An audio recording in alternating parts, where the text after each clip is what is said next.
Hello everyone, I'm Dead Knight and this is In It to Win It. Don't forget to hit subscribe below and leave some comments and get updates on what's going on with my channel. But today we're going to be talking about the recent nerfs from patch 28.02 and how they're going to impact the standard and wild meta. So I think we can divide these into two categories of nerfs that were totally fair and well-deserved, and some nerfs that are a little bit debatable and maybe might have gone a little too far. So let's start off with the most obviously necessary nerf, which was that of Far Watch Post. So this guy was absolutely obscene. It was one of the most disgusting cards ever printed, the way it impacts the game, the speed at which it impacts the game, the universalness of which it impacts the game. So every single deck is going to get impacted by this, and just what kind of penalty you had to pay to remove this card. So at 4 toughness, 2 attack, and 2 mana, it's almost always going to take at least 2 turns, 2 cards, or both, or more to get rid of this card, and it costs you 2 mana to play, and it costs your opponent usually 2 mana worth of added damage or added cost of cards to their hand, and then it still cost them cards to remove. So this was completely disgusting and really changed the game for the worse and had a massive impact on the meta. We saw people playing in all kinds of cards that might not have seen play otherwise, like Combustion, like Devouring Plague, cards like this that are only in your deck to get rid of Far Watch Posts. The new nerf puts it at a 2/3 that still can't attack. So now that it is much easier to remove, usually you can remove it with 1 card on turn 2 with something like Drain Soul or Quick Shot or Holy Smite. It's really easy to get rid of now, so it's so much less painful and will probably make this card mostly disappear. There's still going to be some decks that are playing it just to try to slow down really fast decks, because essentially this works like a 2/3 for 2 taunt against a deck that's playing a lot of minions, because they have to remove it right away or it slows down their whole game plan. So it may still get some play, but massively diminished. And then unfortunately, caught up in the dragnet with that was Mor'shan Watch Post, which got the same treatment as Far Watch Post, just lower a toughness. So instead of a 3/5, it is a 3/4. So this card, I didn't see this as really being that abusive. So there weren't even that many decks that were successfully running the whole Watch Post package. They were mostly just running Far Watch Posts. This card I thought was a pretty fair way to try to slow down heavy minion-based decks. The issue with Mor'shan Watch Posts, why it wasn't really overpowered in my opinion, was if you try to play this guy on turn 2 with a coin or on turn 3, and that's your only defense against a heavy minion-based deck, your opponent already has minions on the board to deal with this, and 2-for-1ing minions into this at no additional penalty, not so bad. Far Watch Posts, your opponent always had to draw at least 1 card, so there's always at least 1 penalty for Far Watch Posts. Mor'shan Watch Posts, the only penalty your opponent might get for removing it is the trade. So I didn't see this as that big a problem, and I don't think that the play rates of this card were bearing it out, but as it was, it got nerfed as well. So maybe a little bit unfair nerf there. Anyway, the next most egregious card that received a nerf was Sword of the Fallen. This pally weapon has completely defined the meta in standard and wild. Being able to pull resources out of your deck for free. So you play this card, you get to deal the weapon damage, and then the secrets come out of your deck right into play. The value that people are getting out of this is just completely extreme. With when it was at 3 durability, now that it's at 2, it will definitely still see play, but it might just bump the win rate of Paladin down a tiny bit, because it will slow down Paladin's ability to draw the other cards in their deck that are going to actually win them the game. So I think that ironically this will actually make Secret Pally more powerful, because more powerful than the other Paladin archetypes, I should say, because decks like Libram Pally that were relying on pulling secrets out of their deck to get to their good cards are going to be diminished, while Secret Pally, the secrets themselves are helping you with cards like Crossroads Gossiper. So I think that ironically, Secret Pally will actually become the better Paladin deck in Standard. It will definitely nerf the oppression of the Call to Arms Paladin that is can basically get down to 10 cards in their deck left by turn 5 because of Sword of the Fallen and Call to Arms. So this deck will get much less oppressive, and I think Wild will open up a little bit more again. We'll see a large reduction of Paladins in Wild too, which is nice. The other nerf that I think was completely fair was Deck of Lunacy. Now, I saw a lot of different forums and a lot of different people talking about Deck of Lunacy, and this is exactly the nerf that they wanted for Deck of Lunacy, which was to make it cost 4 mana instead of 2. So with 4 mana, you play a card that does not affect the board in any way. That is a very significant investment. It also means that it happens later in the game, so you can't just early Deck of Lunacy and then draw into more card draw, into a massive board removal, into a Nagarin Slam. So that's done.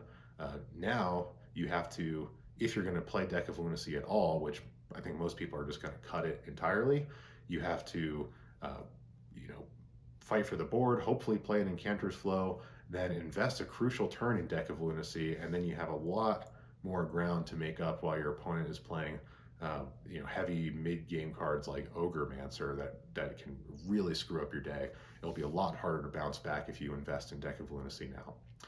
If it were me, I would have just blunted the impact of the Deck of Lunacy in the first place. So I saw one suggestion from a friend of mine that said maybe Deck of Lunacy should cost 1 mana and only increase the power of the spells by 1.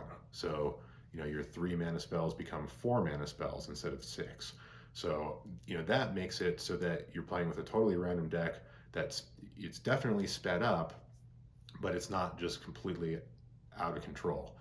Also, if you made that change, you wouldn't have to worry about people trying to game the randomness system to get Nagarin Slams or Libram of Hopes, to get like 4 copies of each of those in their deck. So at this, it would make it more like Renounced Darkness, or some of these other cards that were pretty much relegated to memes, which I think was the idea for Deck of Lunacy, was that it was supposed to be kind of a fun meme deck, not a grossly overpowered archetype.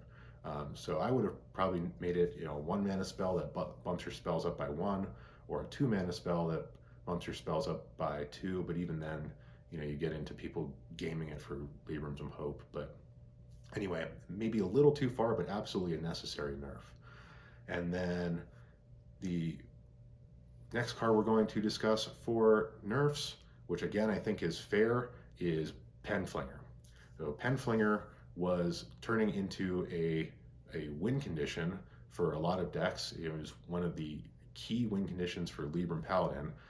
Now, instead of just being able to repeatedly throw this guy at all these losers with your 0 mana spells, now you can only hit minions with this. So it is no longer a win condition.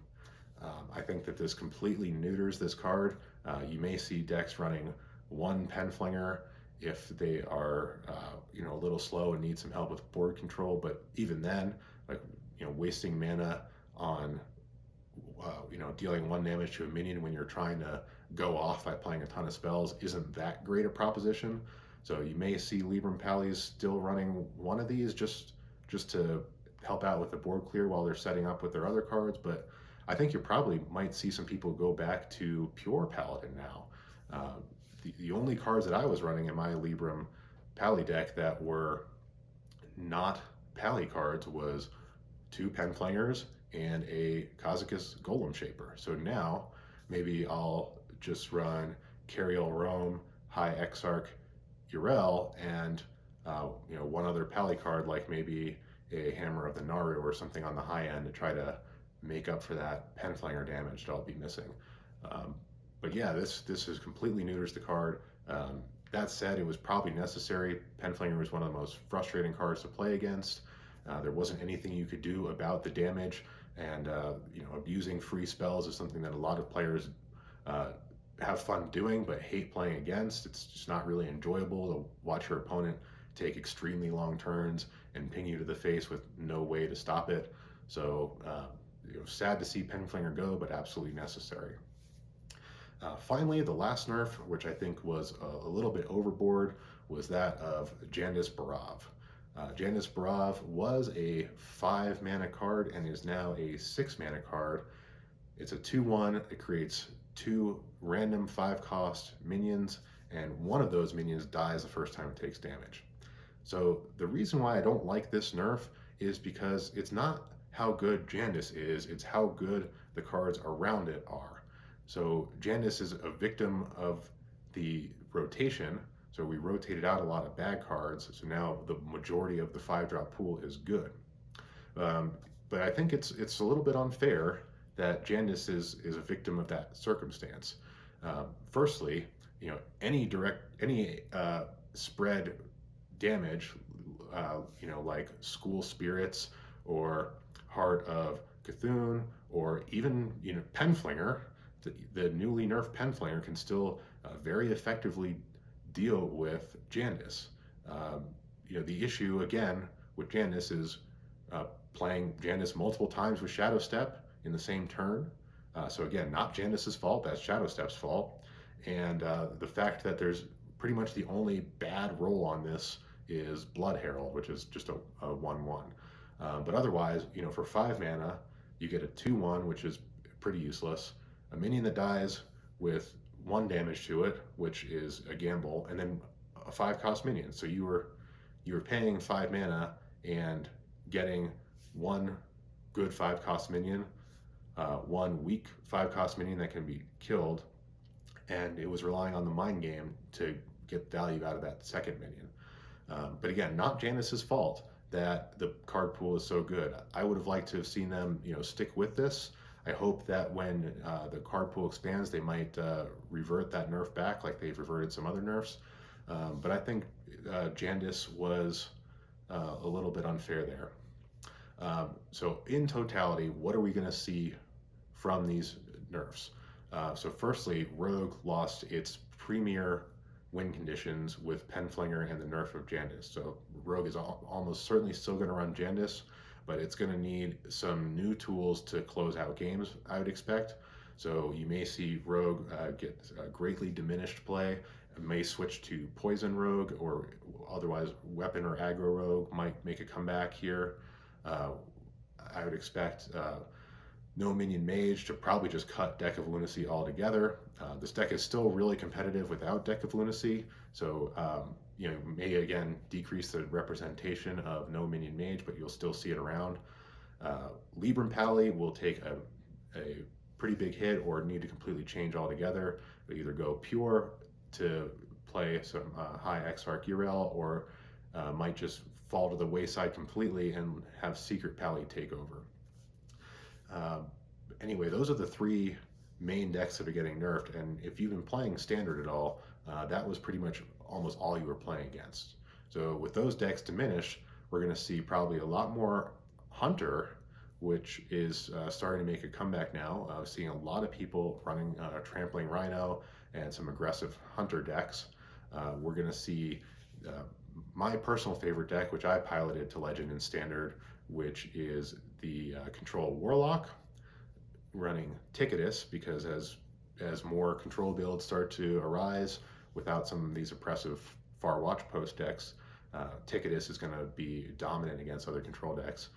And Control Priest is probably going to see a pretty large surge in play now that Far Watch Post is out, and now that some of these extremely aggressive Miracle Rogue decks are fading out. So we're going to see this rise of some new decks, a little bit of shift in the balance here.